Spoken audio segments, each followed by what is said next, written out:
ඔන්න බන්ධනාගාරයක ගැටුමක් යන වෙලාවකම මට හිතුණා මේ වීඩියෝ එක අනිවාර්යෙන් කරන්න ඕනේ වීඩියෝ එකක් කියලා. මේ වෙද්දි ඔයා මම අපි හැමෝම දන්නවා මීගමුව බන්ධනාගාරයේ දරුණු ගැටුමක් සිද්ධ වුණා කියලා. ඔයා දන්නවද මේ ගැටුම දිගටම ගියා නම් මේක පාලනය කරගන්න නොහැකි වුණා නම් ලංකා ඉතිහාසයේ සිද්ධ වුණු දරුණුතම බන්ධනාගාර ගැටුම මේක වෙන්න තිබ්බා. ඒ වගේම ඔයා දන්නවද මීගමුව බන්ධනාගාරයේ කෙටිකාලීන සිරකරුවන් හා රිමාන්ඩ් සිරකරුවන් 2400කට අධික පිරිසක් රඳවා සිටිනවා. ඒ අතර විදේශීය සිරකරුවනුත් ඉන්නවා. ඉතින් මේ සිරකරුවන්ගෙන් දෙපිරිසක් අතර තමයි මේ ගැටුම ඇති වෙන්නේ. මේ වෙනකම් බන්ධනාගාර ඉතිහාසයේ වැඩිම පිරිසක් ඝාතනය වුණේ 1983 අවුරුද්දේ වැලිකඩ බන්ධනාගාරයේදී. එතනදී මිය ගියපු පිරිස 53ක්. නමුත් මේ වෙද්දි මීගමුව බන්ධනාගාරයේ මිය ගිය පිරිස 26ක්. ඒ අතර බන්ධනාගාර නිලධාරීන් 7කුත් ඇතුළත්. ඒ වගේම රැඳවියම් 54 දෙනෙකු තුවාල ලබලා තියෙනවා. ඊට අමතරව බන්ධනාගාර නිලධාරීන් 23 දෙනෙකු රෝහල්ගතව ප්‍රතිකාර ලබනවා. බන්ධනාගාරය කියන්නේ වරදක් කරපු මිනිස්සුන්ව හිර කරලා තියෙන නීතිය සහ ආරක්ෂාව උපරිමයෙන්ම තියෙන්න ඕනේ තැනක්. හැබැයි ලංකාවේ බන්ධනාගාර ඉතිහාසය දෙස බලද්දී ඒ ආරක්ෂිතයි කියන තාප්ප 4 ඇතුලේ ලේ වැගිරීම්, වෙඩි තැබීම්, මනුෂ්‍ය ඝාතන රැසක් සිද්ධ වෙලා තියෙනවා. නීතියේ රැකවරණයේ යටතේ සිටින සිරකරුවන් තවත් පිරිසකගේ අතින් ඝාතනය වෙන්නේ කොහොමද? ඉතින් ඒ වගේම පුතා දුව බන්ධනාගාරයේ ඇතුළේදී එළියට වෙලා අඬන දෙමව්පියන්ට කියන්න තියෙන්නේ තමන්ගේ දරුවා නිවැරදිව හැදුවා නම් බන්ධනාගාරය ඇතුළට ඔහුට ඇයට යන්න අවශ්‍ය වෙන්නේ නැහැ. ඒ වගේම ඔබට ඔතන අඬන්න සිද්ධ වෙන්නේත් නැහැ. ඒ නිසා ප්‍රහාරය අශිෂ්ට නම් ප්‍රතිප්‍රහාරයේ ශිෂ්ටත්වය ගැන කතා කරන්න කවුරුත් වද විය යුතු නැහැ. අද අපි කතා කරන්න යන්නේ ලංකාවේ බන්ධනාගාර ඉතිහාසය සලිත කරපු දරුණුතම සහ ලේවැගිරීම් ගැටුම් කිහිපයක් ගැන. ඉතින් මුලින්ම මීගමුව බන්ධනාගාර ගැටුම ගැන කියලා ඉන්නම්. මේ ගැටුමට හේතු වෙලා තියෙන මඩ්‍රව්‍ය ජාවාරම පාවලා දුන්නා කියන සිද්ධිය. ඉතින් මේ ගැටුම ඇති වුණු පළවෙනි දවසේ බන්ධනාගාර නිලධාරීන් මේ තත්ත්වය පාලනය කරන්න සමත් වෙනවා. නමුත් ඒ වෙද්දිත් රැඳවියන් දෙන්නෙක් මිය ගිහිල්ලා 30කට අධික සංඛ්‍යාවක් තුවාල ලබලා තියෙනවා. කොහොම හරි එදා දවසේ හවස බන්ධනාගාරයේ කාන්තා සහ පිරිමි රැඳවියන් පිරිසක් වහල මත නැගලා විරෝධතාවල නිරත වෙලා තියෙනවා. එහිදී සිවිලිම කඩන් වැටිලා රැඳවියන් සිව් දෙනෙකුත් තුවාල ලබලා රෝහල්ගත කරලා තියෙනවා. කොහොම හරි පසුගිය 5 වෙනිදා මේ තත්ත්වය පාලනය කෙරුණත් පසුදා මේක දරුණු ගැටුමක් බවට පත් වෙලා තිබුණා. ඉතින් කොහොම හරි උදේ බන්ධනාගාර නිලධාරීන් මේ සිරකරුවන්ට උදෑසන ආහාරය ලබා දීමට ගියපු අවස්ථාවේදී සිරකරුවන් අතර ඇති වුණු ඝට්ටනයක් තුලින් නැවත ආරවුල ඇති වෙලා තියෙනවා. ඒ වෙලාවේ හිටපු බන්ධනාගාර නිලධාරීන් විසින් එම ගැටුම පාලනය කරන්න උත්සාහ කරලා තියෙනවා. ඒ වෙලාවේදී මේ සිරකරුවන් බන්ධනාගාර නිලධාරීන්ට පහර දීලා තියෙනවා. එම නිලධාරීන් පිවිසුම් දොරටුවට එද්දිත් සිරකරුවන් පිටුපසින් එළවගෙන ඇවිල්ලා නිලධාරීන්ට පහර දීලා තියෙනවා.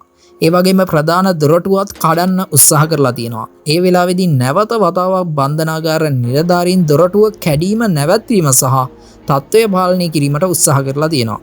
ඒ වෙලාවේදී විශාල පිරිසක් එකවර නිලධාරීන්ට පහර දීම නිසා අනෙකුත් නිලධාරීන් ආවම බලය පාවිච්චි කරලා තියෙනවා. ඉතින් මේ ගැටුම දැනට ලංකා ඉතිහාසයේ සිද්ධ වුණු දරුණුතම බන්ධනාගාර ගැටුම් වලින් එකක් බවට පත් වෙන්නේ මියගිය සහ තුවාල ලැබපු පිරිස නිසාමයි. ඒ වගේම මේ ගැටුම තවදුරටත් පාලනය කර ගැනීමට අවශ්‍ය නිසා පොලිස් විශේෂ කාර්ය බලකාය සහ කැරළි මර්දන ඒකකය යොදවා තිබෙනවා. ඒ වගේම පොලිසියත් අමතර පොලිස් බට කණ්ඩායම යොදවා තිබෙනවා. ඉතින් ඊළඟට මම කියන්න යන්නේ ශ්‍රී ලංකාවේ බන්ධනාගාර ඉතිහාසයේ සිද්ධ වෙච්ච දරුණුතම ලේවැකි පරිච්ඡේදය ගැන. ඒ තමයි වැලිකඩ බන්ධනාගාර සමූල ඝාතනය.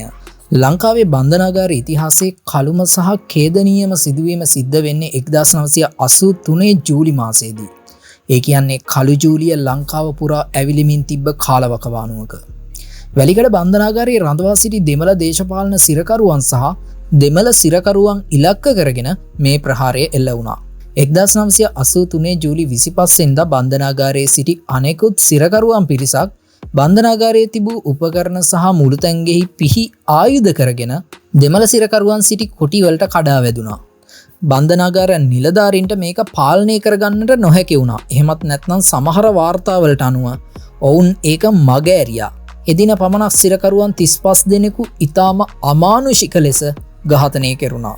නමුත් ඒක එතනින් ඉවර වුණේ නැහැ. හරියටම ඊට දින දෙකකට පස්සේ, ඒ කියන්නේ ජූලි 27 වෙනිදා නැවත වතාවක් ඉතිරි වෙලා හිටපු දෙමළ සිරකරුවන්ට නැවතත් ප්‍රහාරයක් එල්ල වුණා. එහිදී තවත් සිරකරුවන් 18 දෙනෙක් ජීවිතක්ෂයට පත් වුණා. ඒ අතර කුට්ටමනී සහ ජෙගන් වගේ ප්‍රබල LTT සැකකරුවනුත් මේ අතර සිටියා. ඉතින් දින 3ක් ඇතුළත සිරකරුවන් 53 දෙනෙකු බන්ධනාගාරයේ ඇතුළතීම ඝාතනය වීම ලංකාවේ බන්ධනාගාර ඉතිහාසයේ සිද්ධ වුණු දරුණුතම ගැටුම් වලින් එකක්. ඊළඟට මම ඔයාලට කියන්න යන්නේ මෑතකදී වැලිකඩ බන්ධනාගාරයේදී ඇති වුණු ගැටුමක් ගැන. ලංකාවේ බන්ධනාගාර ඉතිහාසයේ මෑතකදී සිදු වුණු දරුණුතම සහ වඩාත් ආందోලනාත්මකම ගැටුම සිද්ධ වෙන්නේ 2012 නොවැම්බර් 9 වෙනිදා. ඒ වැලිකඩ බන්ධනාගාරයේ ඇතුළත බන්ධනාගාරය තුළ නීති විරෝධී ආයුධ සහ මත්ද්‍රව්‍ය තිබෙනවාදැයි සෙවීම සඳහා විශේෂ කාර්ය බලකාය යුද හමුදාව එක්ව විශේෂ සෙවුම් මෙහෙයුමක් දියත් කළා. නමුත් මේකට සිරකරුවන්ගේ දැඩි විරෝධයක් එල්ල වුණා. සිරකරුවන් STF නිලධාරීන් අතර ඇති වූ බහින් බස්සීම දුරදිග ගිහිල්ලා සිරකරුවන් බන්ධනාගාරයේ අවි ගබඩාව බිම දමා T56 ගිනි අවි සහ වෙනත් ආයුධ පැහැරගත්තා. මුළු වැලිකඩ බන්ධනාගාරයේම යුද පිටියක් බවට පත් වුණා. සිරකරුවන් වහලවල් මත නැගී හමුදාවට වෙඩි තිබ්බා. ආරක්ෂක අංශත් ප්‍රතිප්‍රහාර එල්ල කළා. මුළු වැලිකඩ බන්ධනාගාරයේම යුද පිටියක් බවට පත් වුණා. පසුවදා උදෑසන වෙද්දී තත්ත්වය පාලනය කරලා තිබ්බත් ඒකෙන් සිද්ධ වෙච්චි හානිය අති විශාලයි. සිරකරුවන් 27 දෙනෙක් වෙඩිවැදීමෙන් ජීවිතක්ෂයට පත් වුණා. බන්ධනාගාර නිලධාරීන් සහ ආරක්ෂක අංශ සමාජිකයින් ඇතුළු 40කට අධික පිරිසක් තුවාල ලැබුවා. මේ සිදුවීමෙන් පස්සේ සිරකරුවන් සැලසුම් සහගතව ඝාතනය කළ බවට බන්ධනාගාර නිලධාරීන්ට එරෙහිව බරපතල චෝදනාවක් එල්ල වුණා. ඊළඟට මම ඔයාලට කියන්න යන්නේ මහර බන්ධනාගාර කැරැල්ල ගැන. ලංකාව විතරක් නෙවෙයි මුළු ලෝකෙම COVID-19 වසංගතයෙන් පීඩා විඳිමින් සිටි 2020 වර්ෂයේදී මහර බන්ධනාගාරයෙන් තවත් දරුණු කැරැල්ලක් වාර්තා වුණා. ඒ 2020 නොවැම්බර් 29 වෙනිදා. මහර බන්ධනාගාරය තුළ COVID ආසාදිතයින් ශීඝ්‍රයෙන් වර්ධනය වීමත් සමග තමන්ගේ ජීවිත අනතුරේ ඇති බව පවසමින් සිරකරුවන් විරෝධතාවල නිරත වුණා. ඔවුන් ඉල්ලා සිටියේ තමන්ට PCR පරීක්ෂණ සිදු කරන ලෙස සහ අප මත නිදහස් කරන ලෙසයි. නමුත් මෙම විරෝධතාවය පසුව දරුණු කැරැල්ලක් බවට පත් වුණා. සිරකරුවන් බන්ධනාගාරයේ වෛද්‍ය කාමරයේ බිඳ දමා එහි තිබූ මානසික රෝගීන් සඳහා ලබා දෙන පෙති වර්ග විශාල වශයෙන් පානය කර ඇති බවට පසුව හෙළි වුණා. ඉන්පසු ඔවුන් බන්ධනාගාර දේපළවලට සහ ගොඩනැගිලිවලට ගිනි තබමින් ප්‍රචණ්ඩකාරී ලෙස හැසිරුණා. තත්ත්වය පාලනය කිරීමට බන්ධනාගාර නිලධාරීන් වෙඩි තැබීම් සිදු කරා. ඉතින් මේ ගැටුමෙන් සිරකරුවන් 11 දෙනෙක් මිය ගිහින් 100කට අධික පිරිසක් තුවාල ලැබුවා.